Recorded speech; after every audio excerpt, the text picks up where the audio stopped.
Good evening, ladies and gentlemen out there in YouTube land. I am Deleted Scenes, human being American, and YouTube Ronin, and I would like to welcome you to tonight's episode of Live from Sparkwood and 21.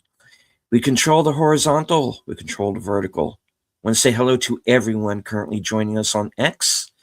I can't see you, but I know that you're there. This program chronicles the 1990s cult classic television series Twin Peaks, its prequel film Fire Walk with Me, and its 25 years later sequel series The Return, as well as the films of David Lynch. Joining me on this odyssey are the superfans. Last call, Troy Pichelli. Hello, how's it going? Good to see all of you. Well, kind of, the way you see people on, you know what I mean. His better half, Netters Network. Good evening. I hope I'm more articulate than that. Yes, I was just thinking my more articulate half. And the president and CEO of the Flappy Fan Club, Aged Boomer. Flappy is as Flappy does. Indeed. He's flighty. Ah. All right.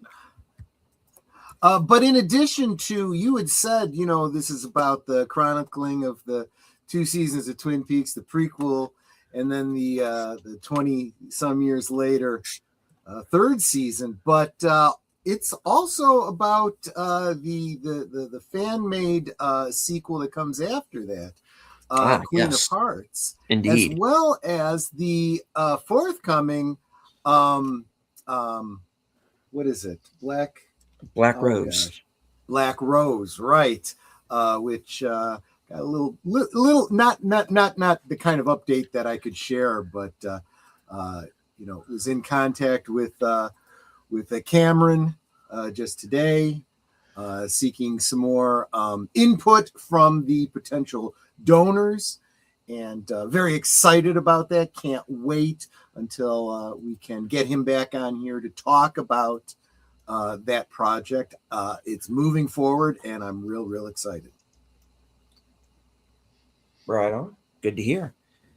All right. Joining us in the live chat tonight, JPRPH1, channel member.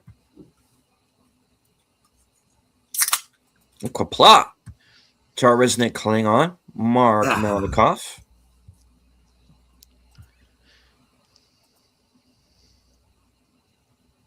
Do you want me to read that because of the Klingon enunciations in there? This is the blood wine, and this is the barrel. Drink full and descend unto Grethor.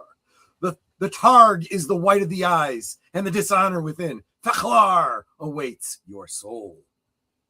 And to sum that all up, you say, Nook neck. Well, yeah. What do you want? Yes. Kaplat Batje. What he said. Success and honor to you. Honor. All right. Yep. And is that a ghoulie, Aged Boomer? Yes. That's a classic series. Yeah. Although that particular ghoulie always reminded me a lot of Robin Maxwell's second twin. Wait, wasn't that the thing from the Elvira movie that came out of her? I would not be surprised if they didn't reuse props. It's entirely possible. It's entirely possible. Happens all the time. Why is it in the... Never mind. Oh, no, casserole. Probably right. Best that I don't know. But anyway, yes. So where we left off last week, we were a bit more than halfway through the it's not a pilot episode, I guess, but it's the first episode of the 2nd season. And I decided to put it back slightly because, well, we are past the halfway point, but I do think it's worth revisiting what I think is one of the best scenes in the entire series, and that's the exchange between Major Briggs and Bobby. It definitely marks a major character change in Bobby that you'll see throughout the second season, and you'll see its fulfillment when we get to season 3 again. Mm-hmm. Well, I have said time and again on this show that I feel that Bobby has the greatest character arc out of all of the characters, and this is the beginning of that, for sure. Yeah. And one of the reasons why this is one of my favorite episodes of the show. I would say that, you're absolutely right. I do think that other characters had decent character arcs, but maybe not as fulfilling as Bobby's, in my opinion. Mm-hmm. His wife, for example, I don't feel like she really matured as much as she needed to, which I think you kind of see in the dissolution of their marriage, and of course what ends up happening to their daughter. Mm-hmm. I'm not saying that Bobby bears no responsibility there, but if I was to balance that out, I say that's more her than him. I would also say that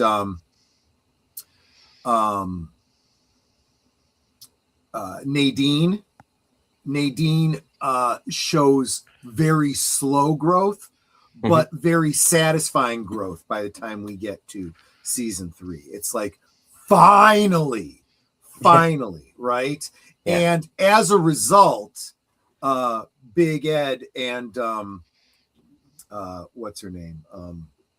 Norma. Yeah.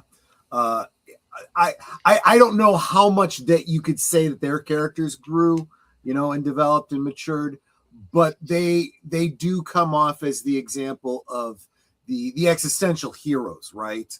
Just waiting it out, and eventually they get past the storm, right? Even though it took decades. So I would wait for you that long. I would wait for you forever too, but I'm just saying that, So anyway. All right. So let's all head on over to Cosme. And I want to bring this up because this seems to be something of a sticking point whenever it comes to watch parties. YouTube has copyright guidelines. Unless a movie or a television show is in the public domain, we cannot physically air it unless we severely edited it down, or we can't show the episode. The best we could do, and we'll probably still get hit, is if we were to just show clips. You're here for the commentary, and the expectation is that you have your own copy that you're watching along with us. That is if you're watching in the future. If you're watching right now, we are streaming it, on an alternate platform, and that link is provided to you. So by all means, feel free to join us live, if you want to watch along with us. If not, you do need to have your own copy, and you should. If you care enough to hear commentaries about the show, you probably care enough to own your own copy of the show.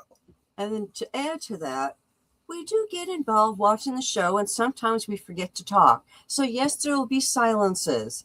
It doesn't mean we went away. It just means that we are so involved in whichever scene is happening that we forgot to comment. I think between the four of us, though, we'll be chatty enough.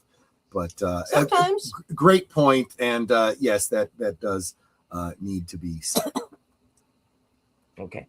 So, if you're coming along and you see this show, I don't want to see comments saying scam, garbage, you're ripping people off, all of this crap.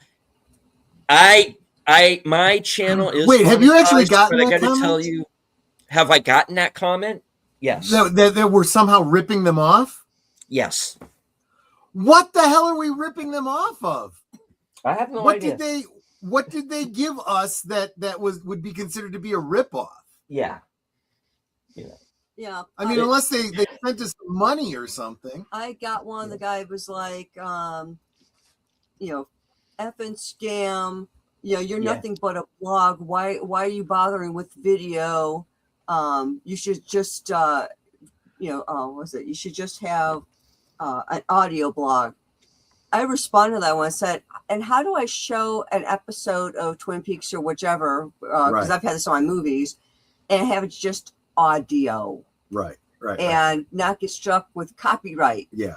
The people are just, and I have said that on a couple of videos of my own. It's like, do you not understand how YouTube works? Yeah. What did you think you were going to find here? I have had multiple people threaten me with trying to take my channel down. Wow. Yeah, I'm still here, folks. Yeah. We are following the guidelines that are being set down. If anything, we're more likely to get taken down randomly because YouTube. For music or something else, or for nothing. Yeah. But so, I had no idea you were getting comments like that. That's kind of cool. Yeah, I do get them, but and the funny thing about it is, I will go and I will look these people up. 16 years on YouTube, no content, right? Maybe 2 or 3 subscribers, and that happens, I would say, a good 95% of the time. Yeah, it's just troll accounts is what they are. That's what they are. So hey, if continue to troll me if you wish, but if you're an account that genuinely doesn't like my channel, why are you here? There are a lot of other channels. Go find something else. Mm-hmm. The audience that I care about is the audience I've already got. There you so go. There you go. I'm more concerned about losing the people who are in our chat right now, who are here every week, and that's who I do it for. And if you're going to come on and you're going to troll my account, the accounts of the people that I go on these streams with, look, we don't have time for you. So if you want to enjoy the show right now, join us on Cosme. The link is at the top or the bottom, depending on where YouTube chooses to put it. And join us over here because we got one great episode of Twin Peaks coming up for you. So, yep. In 5, 4, 3, 2, 1, hit it. There we go. Double R Diner. Oops. Let me get this off the screen. Buggy Briggs Entrance, stage left. Yes.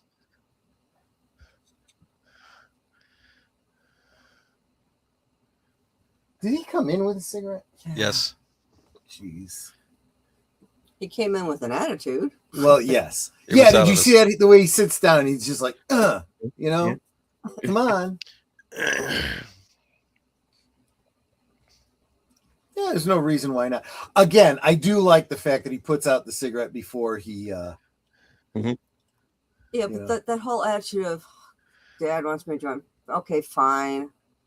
And then look at this, the way he kind of sits like lying down almost. Dad, I haven't been in school in forever.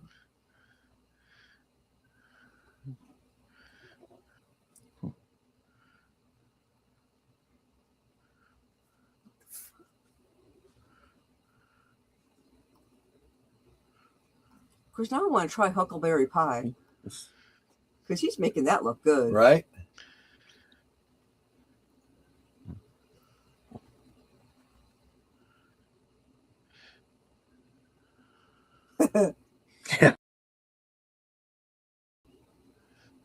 Right. Okay. Flappy's favorite pie was French silk, by the way. French silk is good.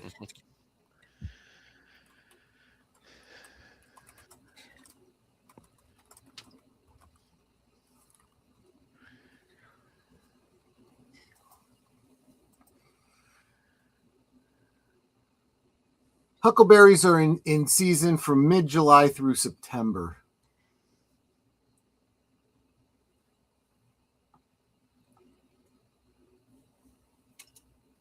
I decided I know which cookies I'm baking for the guys next week.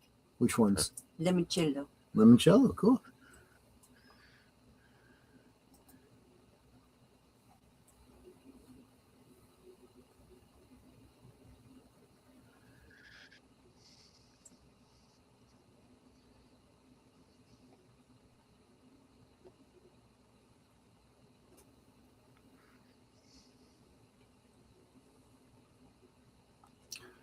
Oh, pot pies. Flappy is a pie now, Okay, those pot pies look good. don't they? Just why do they always have to put so many peas in it? It's part of a pot pie. It's just I know, but peas are. Oh, I don't like peas. Some people like peas, but I have never liked peas.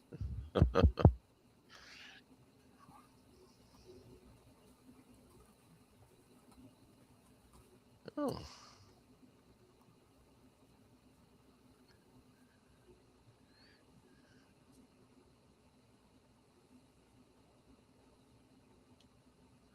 Foyer.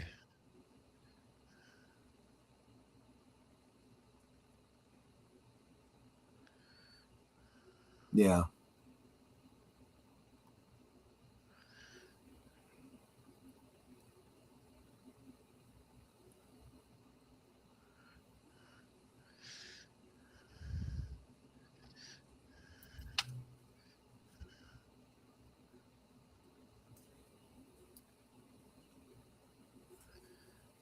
Look at his face. Yeah.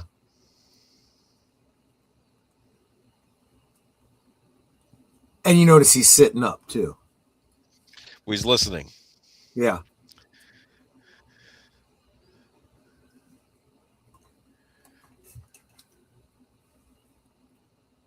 Well, he sat up when he said, "Dad, what is it that you do?" That's when Yeah. he sat up. Yeah. Well, because at first it's like he's trying to reach out, find out something about his dad, and his dad can't tell him, you know?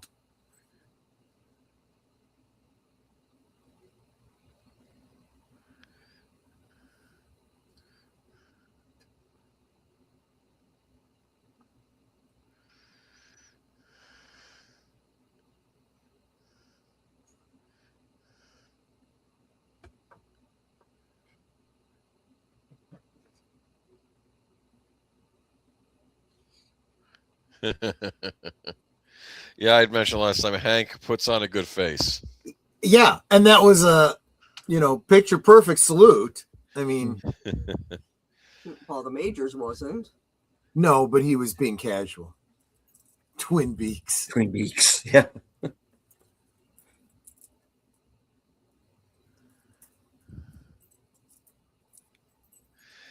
Yeah. It's like And women, yeah, women. wait, Yeah, but he's also realizing Hank's the one that I saw shoot. Yep, because he was there.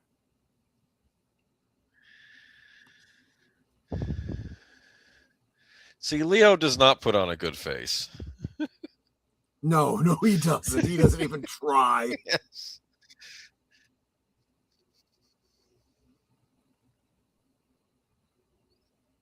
And I want donuts. See, these guys are always teasing us. Those look good.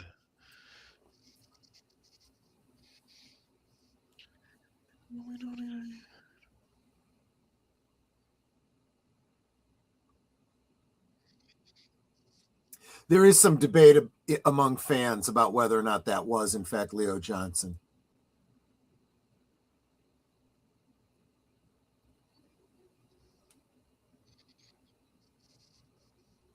Oh, those do look good.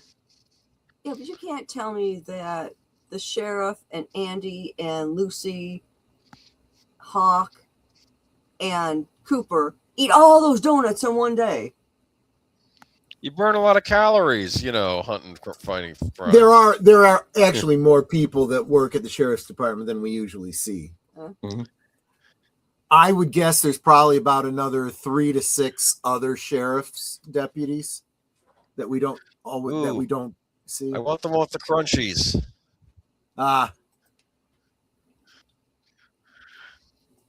Yeah, Mark's right. All those carbs.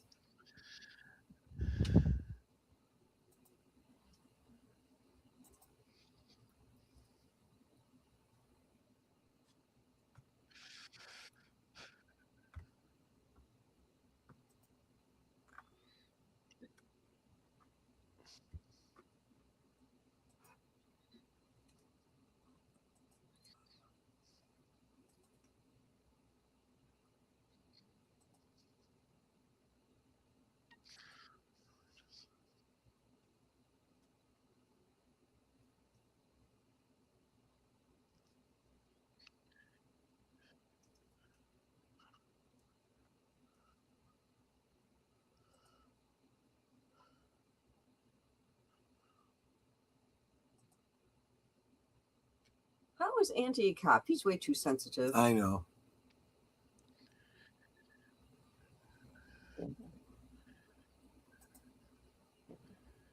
Uh-oh.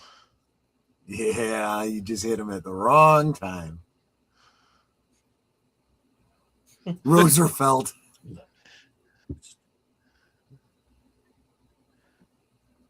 Ooh.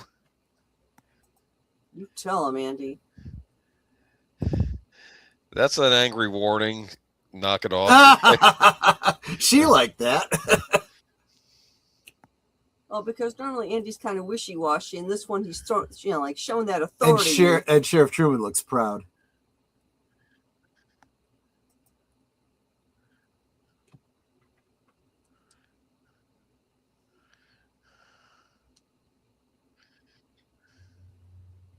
And those, I hope those are fresh donuts from when Walter was killed. Yeah.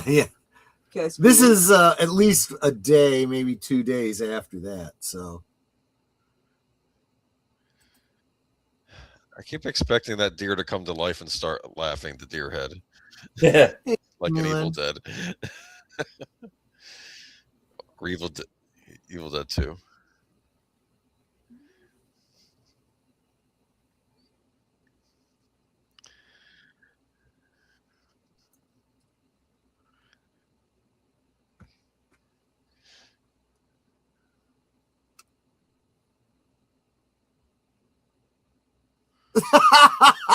That's descriptive.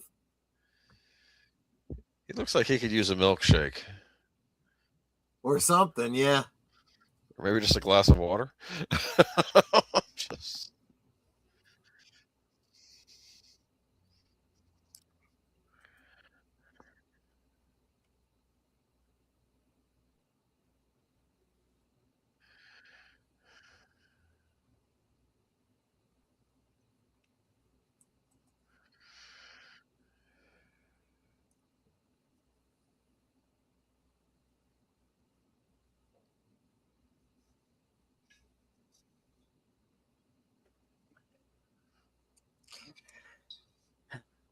The mill.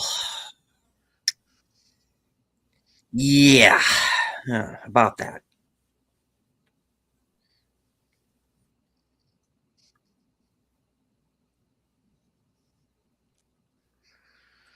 Oh, okay. Wait, that's me. Shopping. I want to know more about that ginger beer. Yeah. It would probably be good for his throat right now. I don't know. It's like you like ginger beer because it sells your stomach. I drink ginger beer and it burns my throat, so I'm thinking it would help his. Yeah.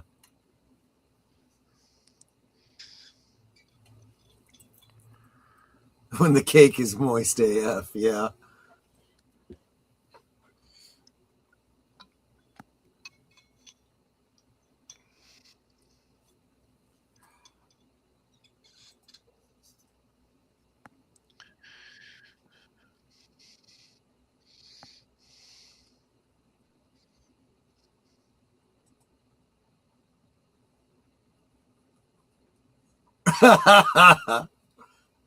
And Mel Gibson. Right.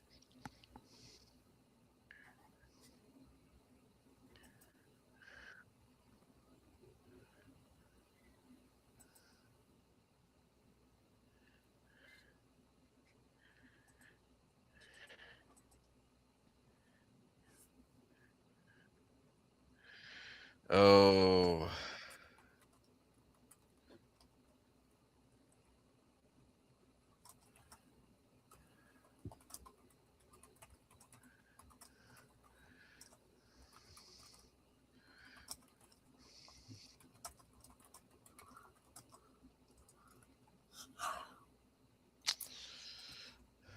See, I would draw a comparison between Pete and Andy with their sensitiveness, you know? And Yeah. I'm sorry, you can laugh all you want. You have to admire it too.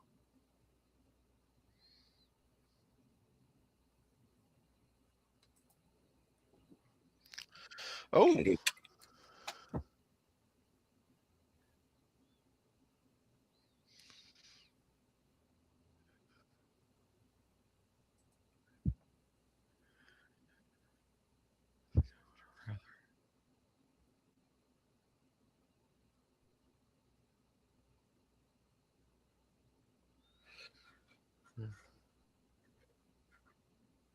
What?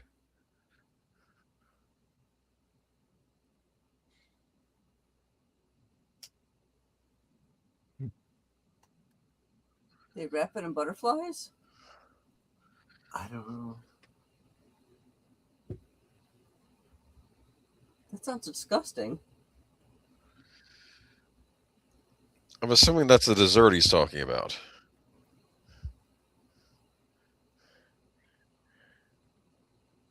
And he doesn't say what it is. He just describes this thing that sounds no. I'll say this: Very the much best no. dessert I ever had was in a French restaurant. So, Yes, said, why does everybody look like a fugitive from the 50s?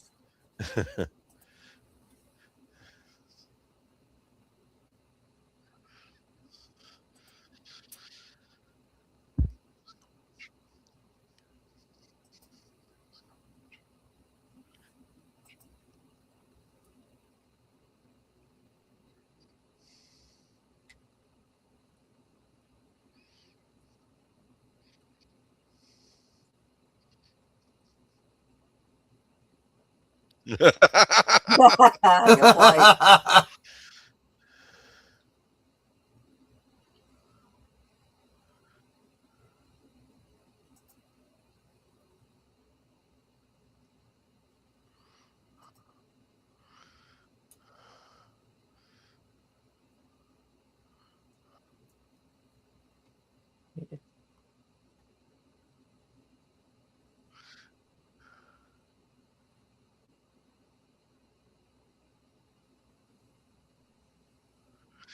he wanted to chop something else.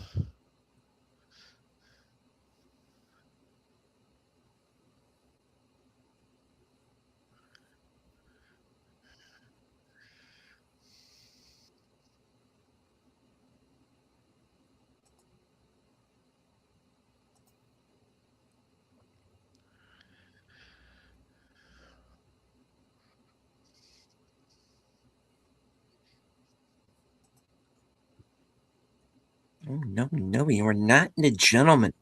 That was Matthew McConaughey.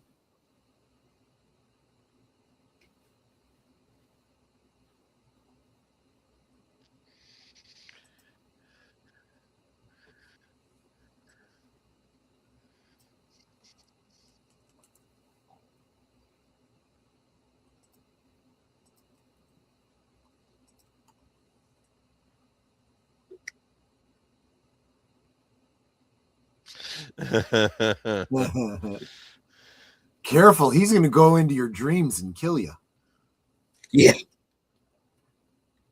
I didn't realize how short Jerry was. Yeah. It's like, little dude, I can just step on you.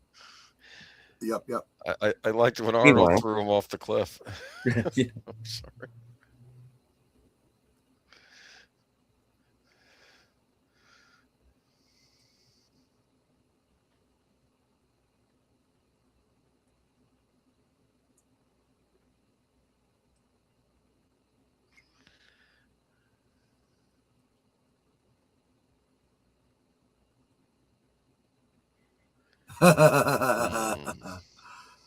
That's a bit of a dated reference.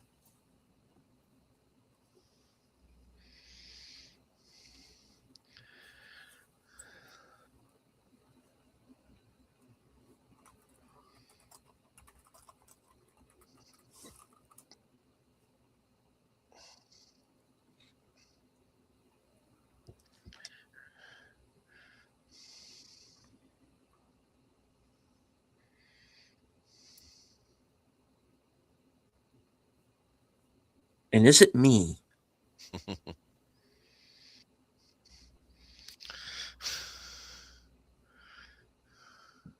Well, shit, that's out.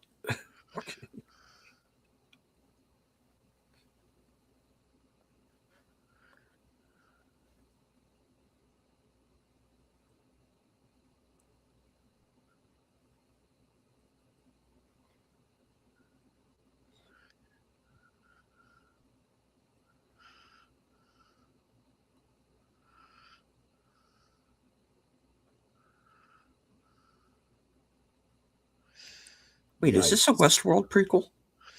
Well, kinda. You could look at it that way.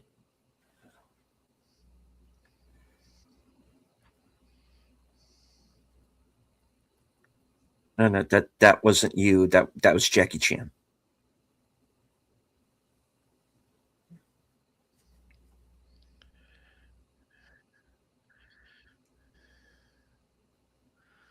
Wait, we have a station wagon? This changes everything. I'm sure it's specifically for deliveries. Yeah. Yes, but that was not originally listed in our list of assets.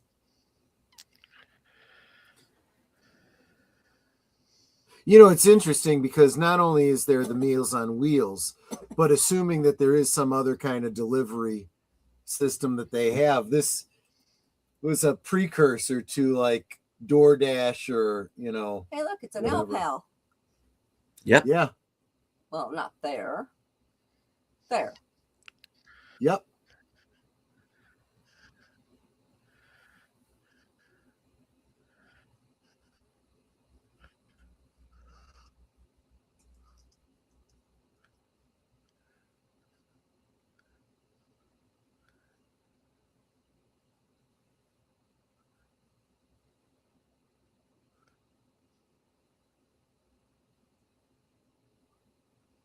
Who does this?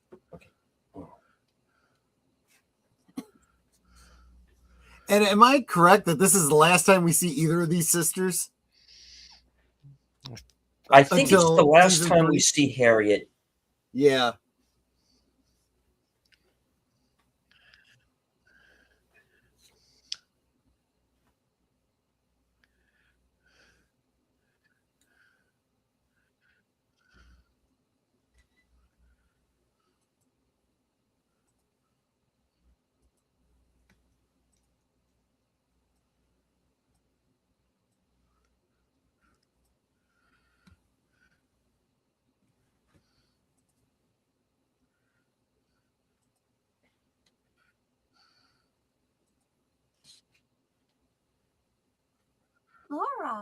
Laura. Yeah.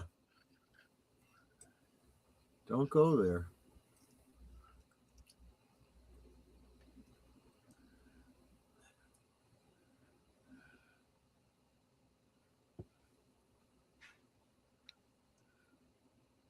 But then I wonder, is she actually dreaming, Laura?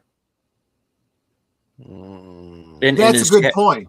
And is Harriet one of these secret sort of force users, as I call them? Possibly. But then again, you could argue maybe it's kind of like a spectrum, right? The artsy types always have at least a little bit of a connection to it.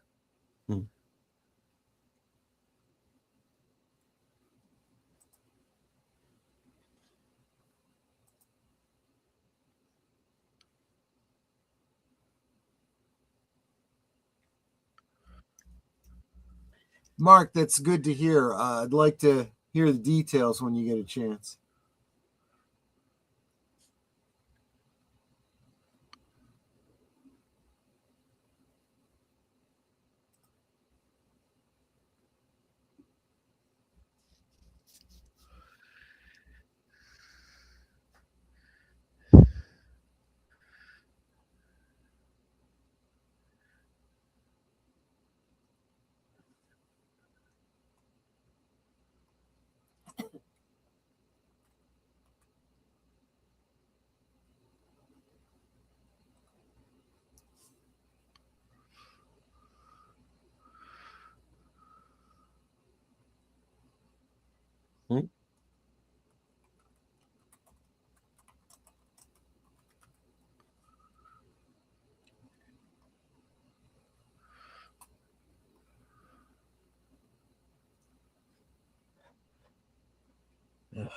Oh, that's right.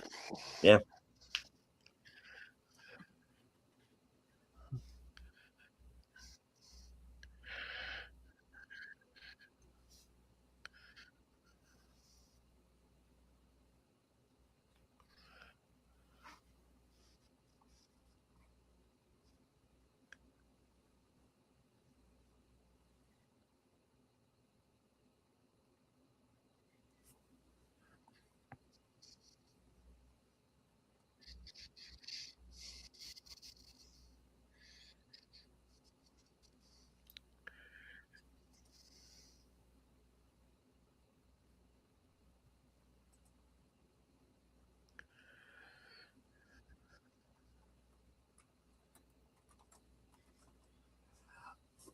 My take on this, when the white hair hits him and he's talking about how weights lifted and everything, that's Bob having completely taken over.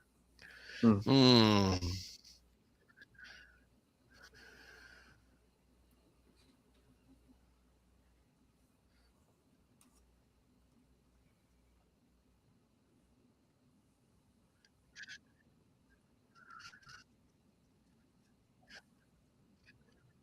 So did they dye Leland's hair for those to make it gray like Yeah.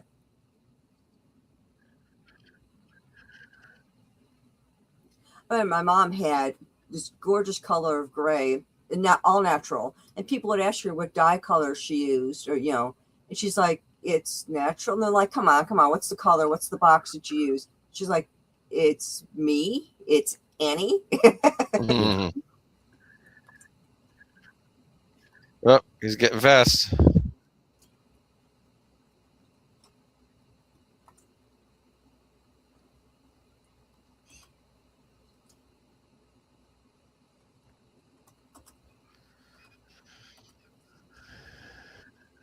Man, dude.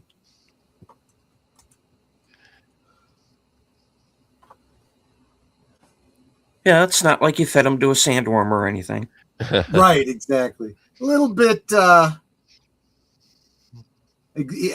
mean, one could argue that was just an expression of exhaustion, but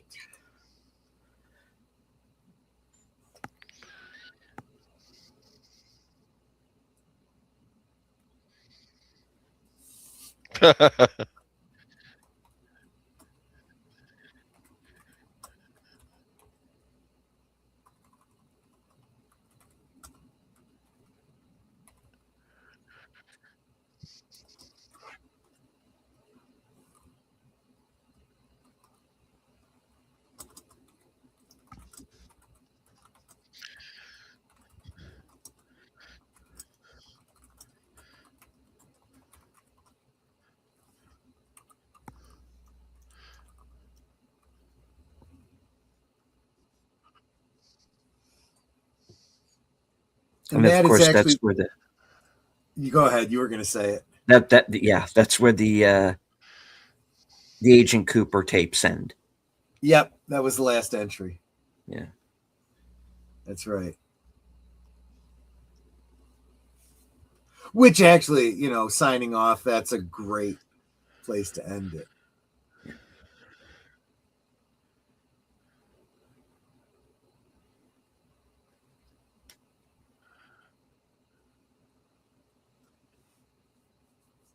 Lady, he's not the Messiah. Oh, wait. Yeah, it's like Well, he's the Quiz-Ass Hatterack, right? Yeah.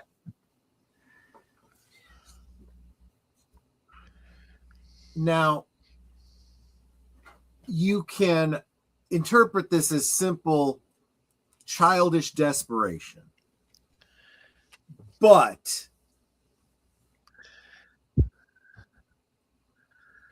at the same time, given the nature of the whole we all live inside a dream, I don't think it's that far-fetched.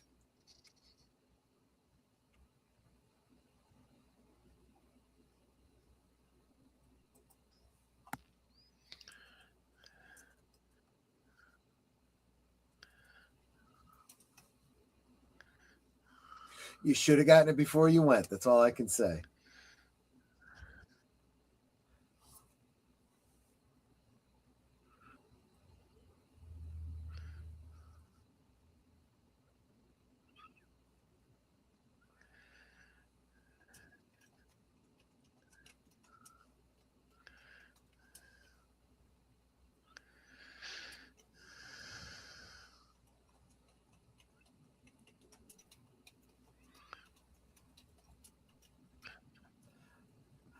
I don't think he's going to think less of her for attempting to help. He's going to think less of her for being so rash.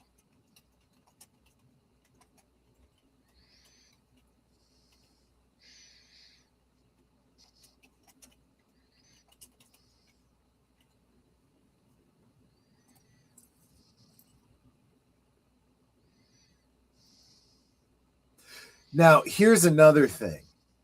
He doesn't hear her, literally. But the fireman comes to intercede. Almost like he did hear her prayer. And if you draw the, I think, intended correlation between the various denizens as demons and angels, kind of makes sense. He is so tall, his head is like an inch from the ceiling. Yeah. I do like that. Sorry to wake you.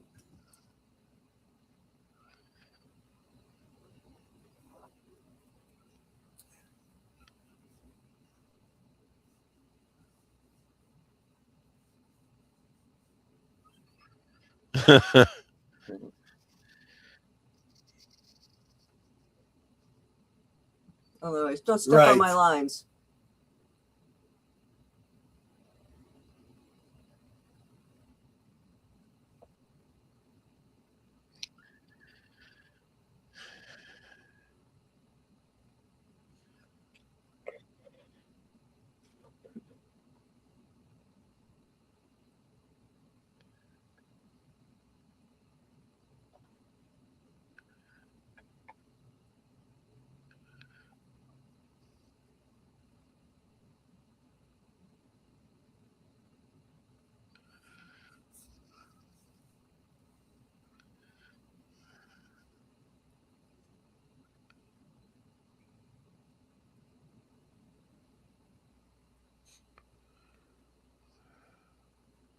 Demons. I was thinking exactly that, Mark, as I was saying it.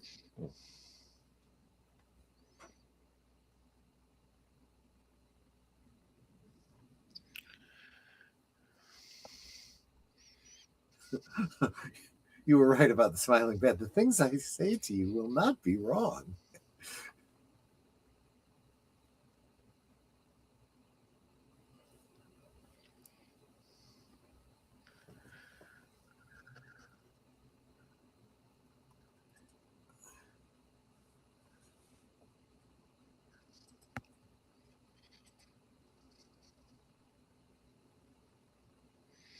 Creepy. That is a little bit odd.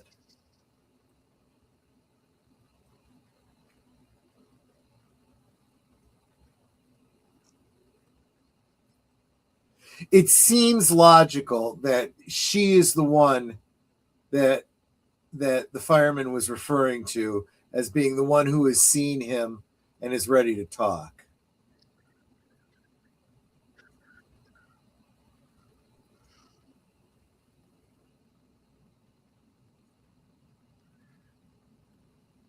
The fire walk with me.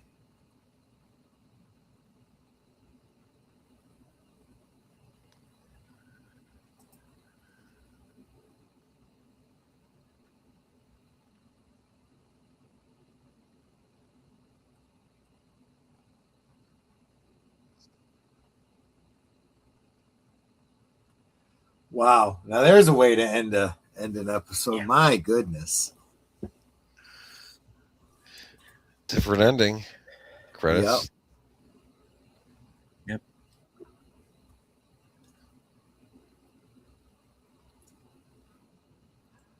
Now, in all honesty, I think her whole inclusion here was just to showcase her talent. And if Big Al missed this, he's going to be kicking himself. Yeah, I know.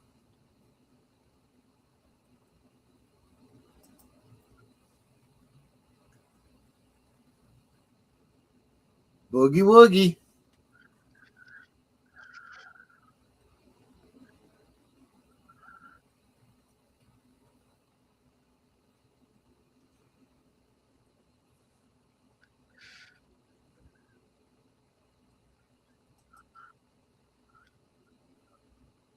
There you go. That's that is the May the Giant be with you. Yeah, that's about right, Nate. That's a perfect dance for it. Exactly. Yeah. So what do we think?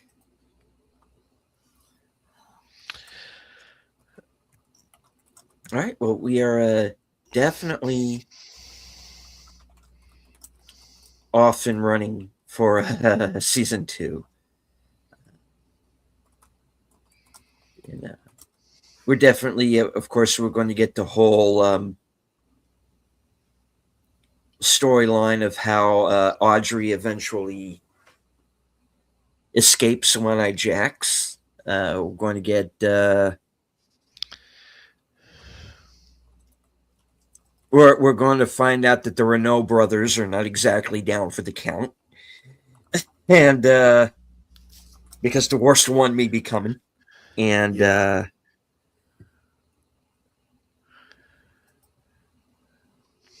more scares, more thrills, more spills, more mystery, and Bob is not yet done with his dirty work, I'm sorry to say. And yeah. And Leland had a nervous breakdown. Well, I think that happened to him a long time ago. Let's see. Last week too, the Jacoby was alive, right? Yeah, he yes, survived. Yeah. He's in the hospital. Is he still in the hospital? Yeah, I think he is. Jacques Renault, deceased. Yes. He was snuffed by Leland / Bob. Again, I think Bob's in control right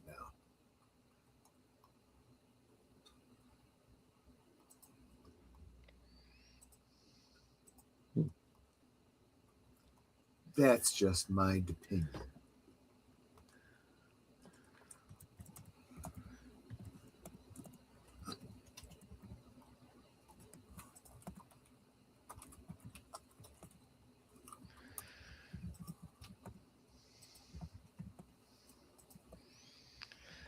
Okay. Leo is not dead. Unfortunately. Yeah. Yeah, Leo's going to go off on his own separate odyssey, and this season, and remember, this season actually was a full television season. Not the 4, 6, or 8 episodes that kind of pass for seasons. Now, this is the old days. You got a full 22, if not more, episode arc, and David Lynch did say that Twin Peaks and some of his other films, more notably Mulholland Drive, were all sort of same universe. And once he made that statement, season 2 really kind of fell into place for me, because I felt at the time that this season kind of meandered and went off into into directions that it didn't need to go into, and I was like, no, the town is the story. Stay inside the town. But once he brings up Mulholland Drive being basically same universe, because the thing that you have to remember about Mulholland Drive is that was originally intended to be an Audrey spinoff series. Right. I'm curious where that would have gone had that happened. We tend to look at how she turned, what happens to her, what seems to have happened to her into season 3. Yeah. And it seems pretty horrible and pretty tragic. But honestly, maybe not as tragic as what happens to you can argue what the main character's name is in Mulholland Drive. Yeah.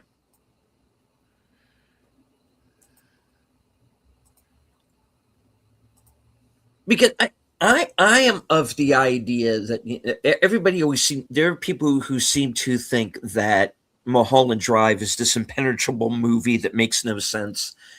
I think it makes a lot of sense. And you got to look at it from a certain angle. That, in fact, when you start, especially after we watched it and I laid out all my theories about it, I would be hard pressed. It would be difficult for someone to convince me that I was, not right above the target with my analysis on it, because every time I look at it now, I'm like, yeah, this now makes perfect sense. You got to kind of go out of your way and look at it sideways to for it to not make sense almost after a certain point. I would say there's elements of Twin Peaks that are a little, especially season 3, that are a little bit harder to digest than Mulholland Drive.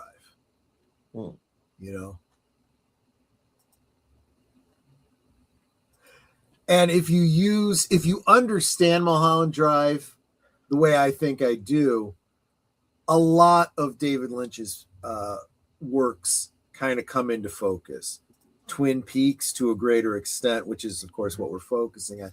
Inland Empire, Lost Highway. These all kind of, okay, I see the variation on a theme here.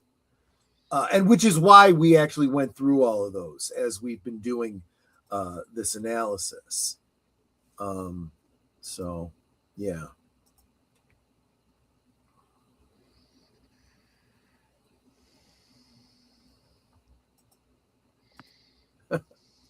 Yeah.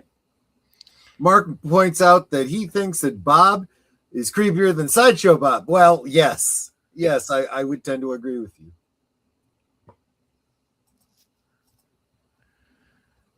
Sideshow Bob.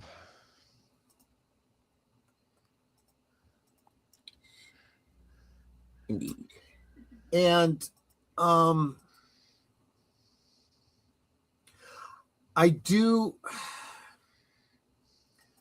getting a little high perspective on this again.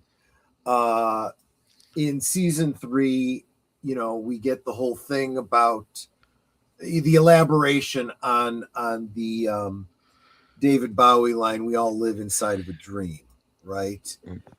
But Agent Cole takes it a step further. He goes, "But who is the dreamer?" Right? Then he turns and looks into the camera, implying that perhaps the audience is, in fact, the dreamer. Or one could look at it as it started out as a dream on David Lynch and Mark Frost. Well, let's say on David Lynch's part. He shared that dream with Mark Frost. They created Twin Peaks, thereby sharing the dream with all of us. So now that we are all the dreamers, which is why I argue that productions like Queen of Hearts and Black Rose are faithful continuations of the Twin Peaks mythos, because we are the dreamers. We are the music makers, and we are the dreamers of dreams, right? That's from Willy Wonka. Right. Well, not originally, but that's where most people know it. What?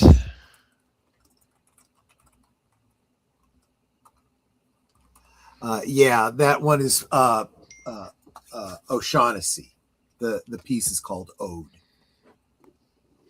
It's a much larger piece. We are the music makers, and we are the dreamers of dreams, wandering by lone sea breakers and sitting by desolate streams. Yeah, it's worth looking into, but yeah, that one piece is the one that most people remember the best, because of because of that chocolatier, fictional chocolatier. I honestly believe that the Gene Wilder film elevated the Roald Dahl story. I like the Roald Dahl story for what it is, but I do feel like the Gene Wilder interpretation kind of elevated that story, in my opinion, especially because of those kinds of quotes.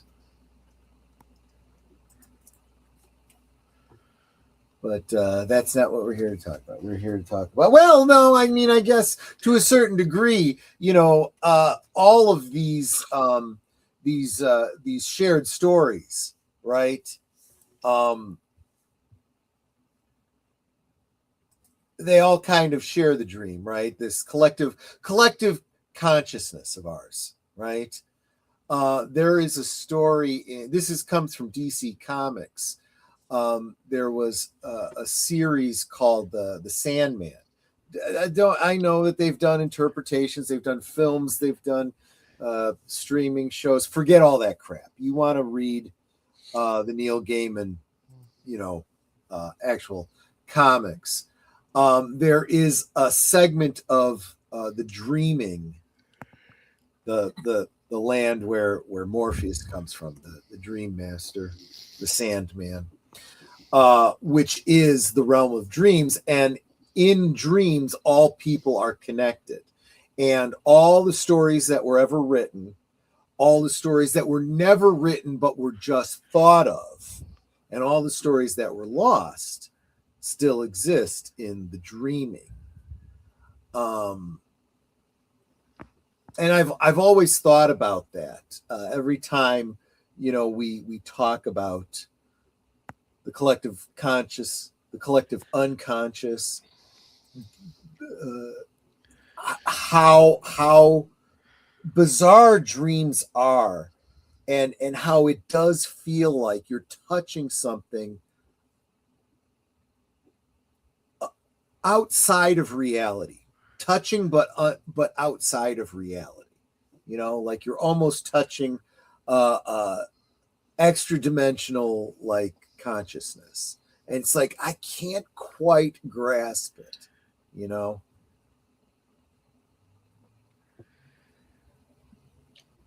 So Sandman, Willy Wonka, and Snowpiercer are Twin Peaks universe. Confirmed. No, just kidding. I could be open to that from a certain point of view. Maybe not literally, but figuratively, yeah. I know you meant it as a joke, but yeah, I think there's something to that, a little bit. Snowpiercer, because of the Willy Wonka. Fan theory, yeah. Well, but honestly, that whole theory about Snowpiercer and Willy Wonka is predicated on Dante's Inferno. Yeah. So, I mean, if you want to get into altered states of consciousness and things like that, I mean, Joe Rogan did a whole bit on,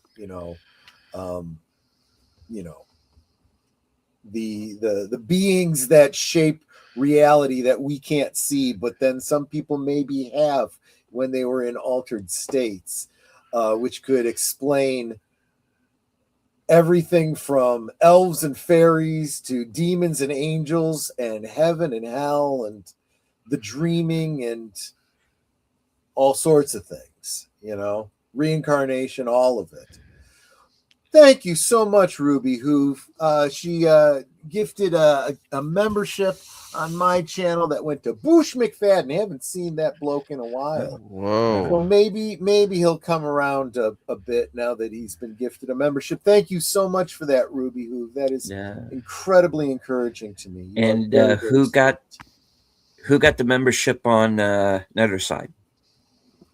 Did you get one on your side, Netter? No, I just refreshed my screen. Oh, right, because I was looking at my screen. Let me see if it comes up. Yes, I have one gifted on mine as soon as my chat wants to come up. It went to Logical Spark. There you go. And there's another bloke I haven't seen in a little while. So there you go. And Mark says, last call with Troy Pacelli, you will be one with the Borg. Resistance is futile. Well, yeah, I suppose from a certain point of view, it's true. Certain point of view. 13 months of membership, Ruby Hoof. Thank you so much. She says, I hope you're all doing well. Like, subscribe, share. Yes, please do all those things. Ruby Hoof, you are, I pray that there is special treasure in heaven for you for the way that you encourage myself and Netter and every channel that you are a member of and that you come hang out with. Super appreciate you.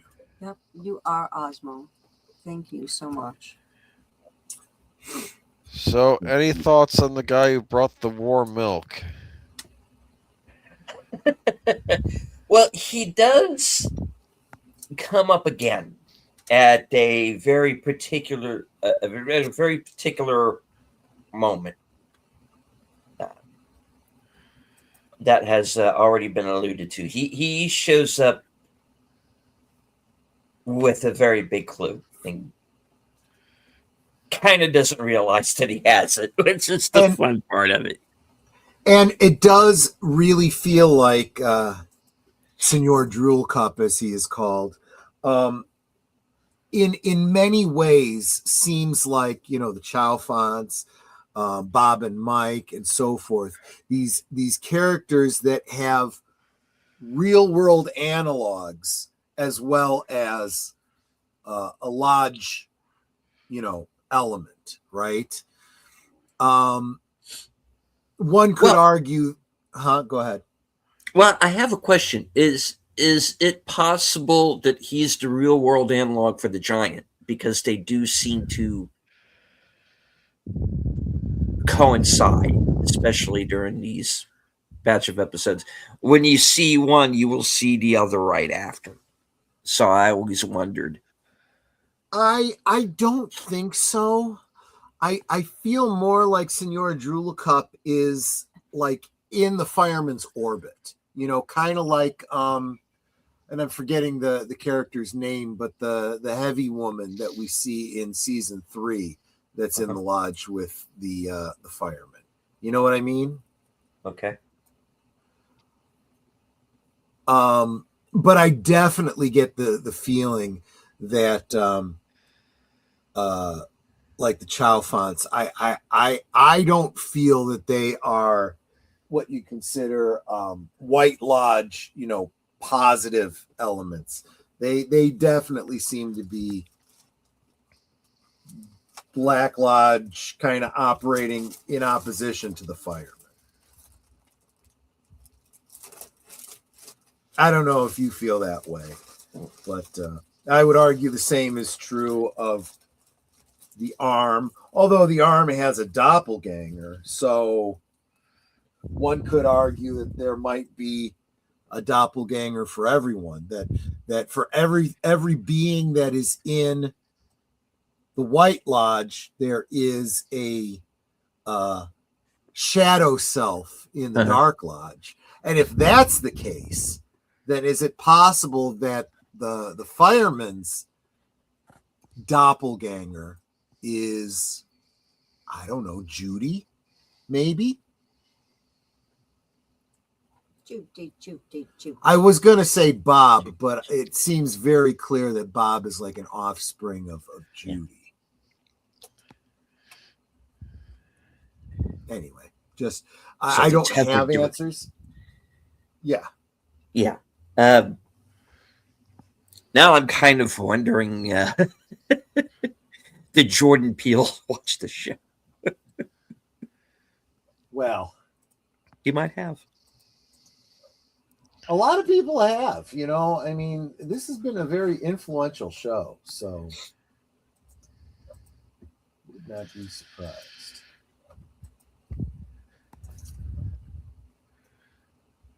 Anywho. Yeah. All right. Well, and how many times have we watched this and we're still pondering certain questions, and which I think is what makes it great, right? works. I said that before. I've watched this series so many times, and every time I get another thought. I think about it from another perspective. The more people I talk to, the more ideas I get about it. The fact that we can keep revisiting something over and over and over again, and it's fresh and new in some ways every time, that's a return on your investment, you know, as opposed to so many things that I've seen in the past decade or so where, you know, it's like, have you seen it? And I'm like, I don't know. I might have done. I don't remember, you know? So Donna mentioned something about Meals on Wheels. Yes. Yeah, because we need her to, you know, I mean, without putting too fine a point on it, she needs to follow in Laura's footsteps. She is doing the same thing that what's her name, Audrey and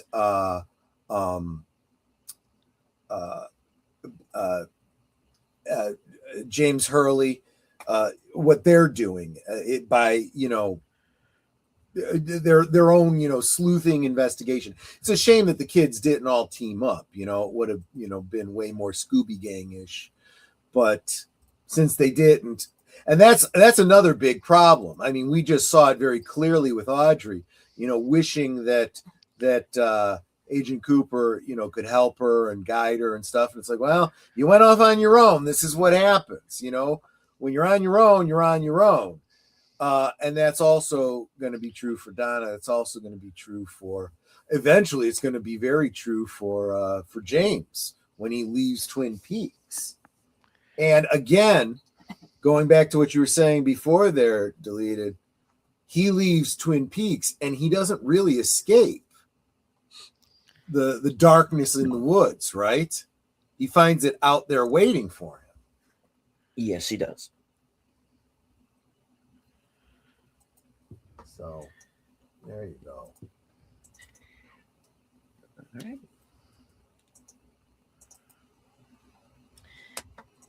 All right. Well, a little bit of a little off topic here. And as some of you already know, last year I went in for a certain procedure, and it's time to be doing the follow-up. Oh. So, yeah. So, as far as next week is concerned, I will do my best to be here, if only in the background. But yeah, next Tuesday is going to be very interesting for me because Yikes. yeah, I am going to go in and get the procedure done, and Okay. so my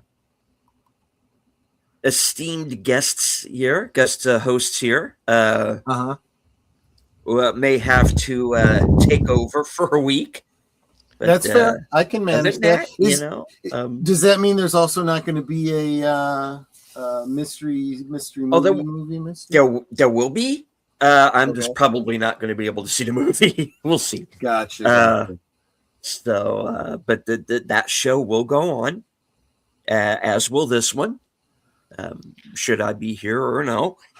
And I will do my best. I'll make no guarantees, but if not, then I will most certainly be here in spirit, if nothing else. But the show will go on. I just want to go ahead and say, yeah, I will be fine. Yeah. Oh yeah, I feel much better this year certainly than I did last. But yeah, they gotta make sure about a few things, and it's not going to be as extensive this time around, thankfully. But I mean, not that I remember, but there we go. Nate says the darkness went after James because he's a Bookhouse Boy. I think. I think that there is kind of something out there trying to kind of corrupt James in a way too, but let's face it, God bless the kid, but he's not the sharpest tool in the shed, and he walks into these things constantly. Well, that is And, true, but you could argue the same thing about Cooper. Well, you could, yeah. You know, and so I think it's kind of on point to say that darkness that the Bookhouse Boys have banded together against is a force of corruption. You know, that is what the Black Lodge is. And I think we see it starting in Twin Peaks, and by the return, we've seen it spreading throughout the world. We see the seeds of that earlier on, between the nuclear test and the Buenos Aires bit and all of that. You start to realize, okay, this is starting to spread out, or that's where it started, right? Maybe it didn't start in Twin Peaks. Maybe it started with the nuclear testing. But then, the secret history of Twin Peaks implies stuff that went back to even before that. So, there's a very Lovecraftian element to it in that regard. Yeah. So there you go. Anyway. All right. Well, Mystery Night is not yet over, because a certain Victorian era sleuth will be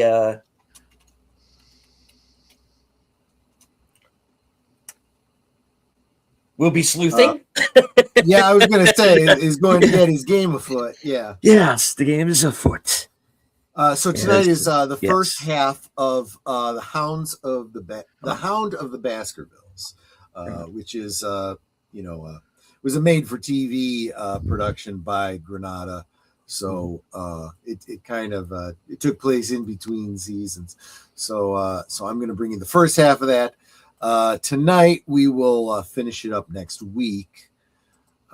So yeah.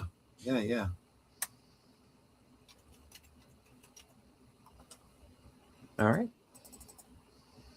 Well, let's go. Go ahead and go on time around the horn.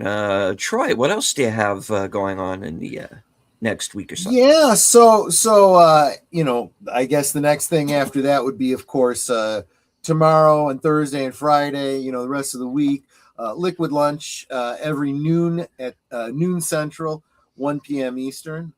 Tomorrow will be WTF Wednesday, where I get a little bit ranty about something that's gotten into my craw, usually from pop culture. Let's see. Friday night, Boomer and I will be for last call. We'll be talking AI once again, because honestly, the articles and news and updates about the AI apocalypse just keep coming. So we've got things to talk about. And then I'm guesting for the rest of the weekend. Well, unless you count Doctor Who, late night Sunday, early morning Monday if you're on the East Coast. We begin the first of the 3 parts of Doctor Who, The Reign of Terror, set during the French Revolution. So there you go. That's what I got coming up in the near future. Right on. Netter. Well, let's see. Of course, after this, I am going to also be sleuthing with Sherlock Holmes and trying to figure out the mystery before he does, which I never do. Let's see. Then on Thursday, I don't have a guest this week. I do have a guest next week. So we're just going to be shooting the breeze and having a good time, and I hope to see y'all there for that. Then, of course, I'm guesting Friday Night Last Call, Big Al's channel for Films of Friends, Geeky Geezers on Sunday. Right.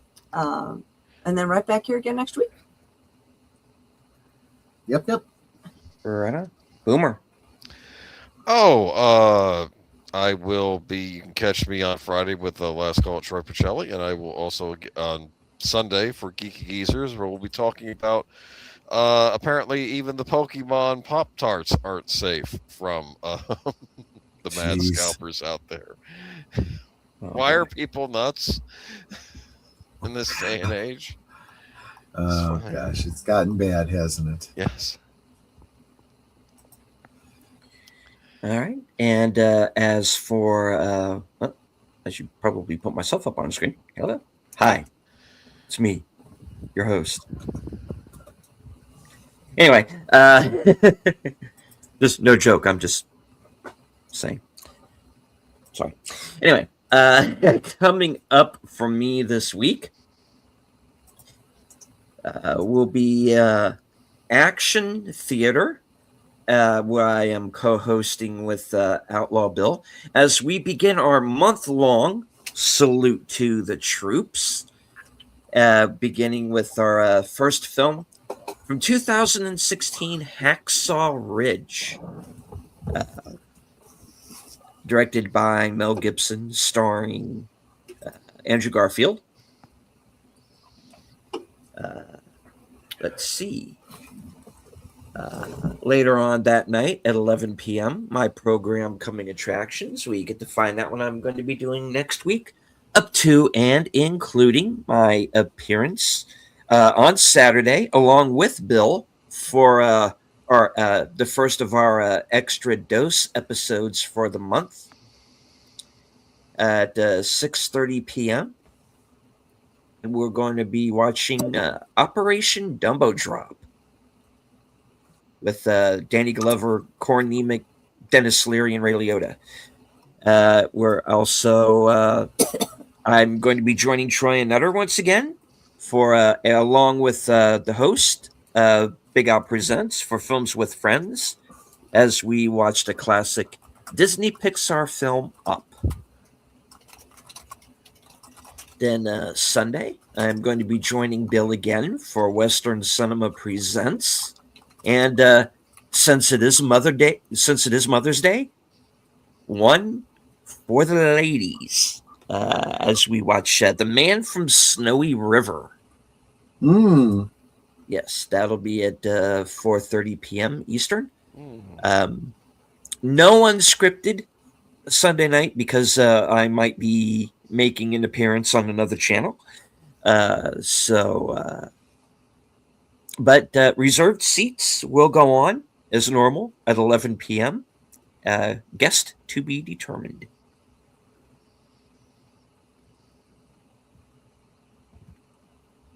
Cool. All right. Then, of course, join us right back here. Or at least everybody else, maybe not me, we'll see. Same bat time, same bat channel for the next episode of Live from Sparkwood in 21. Season 2, Episode 2, Coma, which originally aired October the 6th, 1990. All right. So any last words before we wrap the show? Excelsior! You guys are Osmo. Flappy forever. Indeed. That's fair. And as I always say, at the end of every broadcast from HQ, the corner of Sparkwood and 21, and all points north, south, east, west, and beyond. Good night, take care, stay strong, be safe and healthy, because this is how we win. Stay tuned on Cosme. Sherlock Holmes is coming up next. Good night.